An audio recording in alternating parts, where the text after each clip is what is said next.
Hi, this is Mr. McLean. In this session, I want to take a look at how we can compare and contrast how gene regulation takes place between the prokaryotes and the eukaryotes. So we want to start off by taking a look at how prokaryotes regulate the expression, and they utilize what's referred to as the Operon model. Okay, the Operon model, in many ways, is going to utilize a type of a feedback inhibition, which we can examine in this case. So we focus primarily on two examples of Operon models. The first one we have right here is showing us the trip Operon, and the idea is in many of these E. coli organisms, they need to utilize a precursor and run through several enzymatically catalyzed reactions in order to end up with the end product of tryptophan. However, in some environments, tryptophan becomes readily available because of the food sources. So if there's an abundance of tryptophan, or at least a sufficient amount of tryptophan, part of what we're going to see is going to be a negative feedback loop, which is going to sort of shut this situation down. And by impacting at the gene level the expression of these different genes, we can ultimately impact the regulation and the production of tryptophan. So let's take a look at an example of how that one works.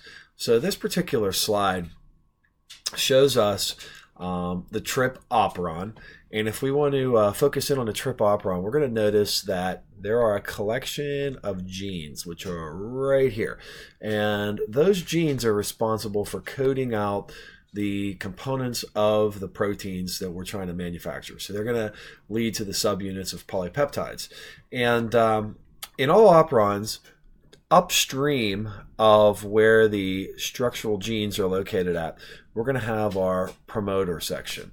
And the promoter is going to include an area where the polymerase enzyme, in this case RNA polymerase, can attach. And there's also going to be an area called the operator. Okay?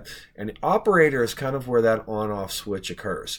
So if we look at this portion of the picture right here, what we're going to see is that in this particular scenario, we have a situation where the operator has a repressor protein in position.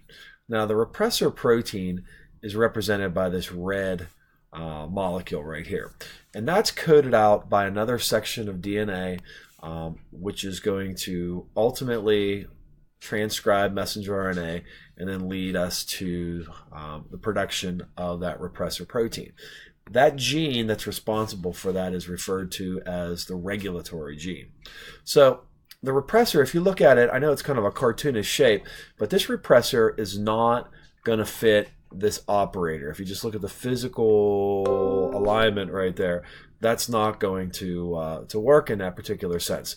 So what we need to do is we need to make it an active repressor. And the way that that becomes an active repressor is that we need a co-repressor. And in this case right here, the co-repressor is tryptophan. So basically, if you have sufficient tryptophan,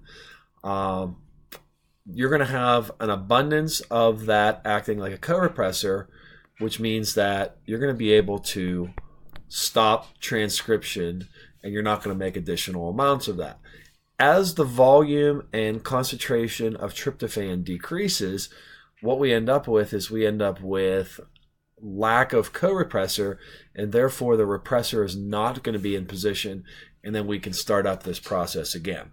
Okay, so no repressor, it looks like this. A repressor in position, it looks like this. So it all just depends on the concentration of tryptophan.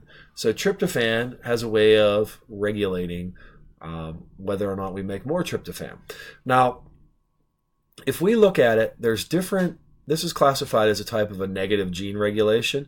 And as we go through here, we're going to see that in some cases, we can have an operon that's on, or we can have an operon that's off. So in the particular case of the trip operon, we'd say that that was a repressible operon, which basically says that under normal circumstances, it's going to produce those proteins. So it is on. But whenever we get a accumulation of tryptophan, then it becomes off. So the binding of the repressor to the operator will shut that off. That's repressible. The other one is called inducible, where the inducer actually will activate the repressor and turn on transcription.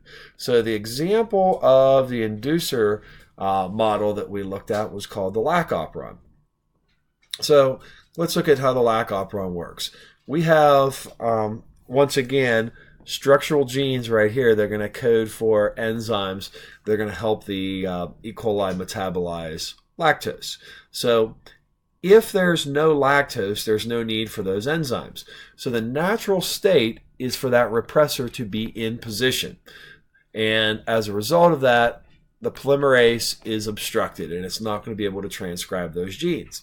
However, whenever we accumulate lactose or the isomer of lactose, we're going to see that that's going to actively fit in there and it's going to change the shape and make my repressor inactive. So if I have no repressor, which is what I'm seeing right here, then I have nothing to stop the polymerase from transcribing. Okay? So the difference between this setup and what we saw with the trip operon is that this was naturally off, and then we induced it. In other words, we turned the system on so that we could transcribe whenever we had the presence of lactose. So they both work on the same premise. It's just which direction you're going. So things that are inducible versus things that are repressible. Now, the other thing that kind of goes in with the prokaryotes as we kind of wrap up this section is that with the prokaryotes, there's also the possibility of positive regulation. Now, the example of positive regulation goes back to the lactose metabolism capability of E. coli. E. coli prefers glucose. That's the preferential food source. And they will only make enzymes to break down lactose, number one, if there is lactose, and number two, if glucose is not available. So it's kind of a two-part test if you think about it. So we'd say that there's a positive control system involved with this. And what they're looking for is a stimulatory protein called the catabolite activator protein, or the CAP. All right. So whenever the glucose is scarce, CAP becomes activated by binding with elevated levels of cyclic AMP. So basically, whenever our glucose levels start to drop, our ability to produce the ATP diminishes. We start to have the precursor molecules such as cyclic AMP accumulating. So the activated CAP then will attach to the promoter and actually increase the binding of the polymerase. So it'll accelerate transcription. So not only are we not obstructing transcription, we're actually accelerating transcription.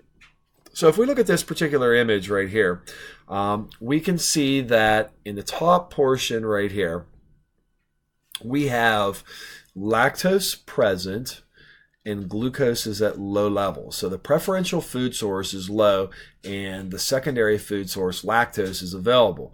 Therefore, my cyclic AMP levels are elevated. So what we're going to find is that cyclic AMP is going to bind to this inactive cap and turn it into the active cap.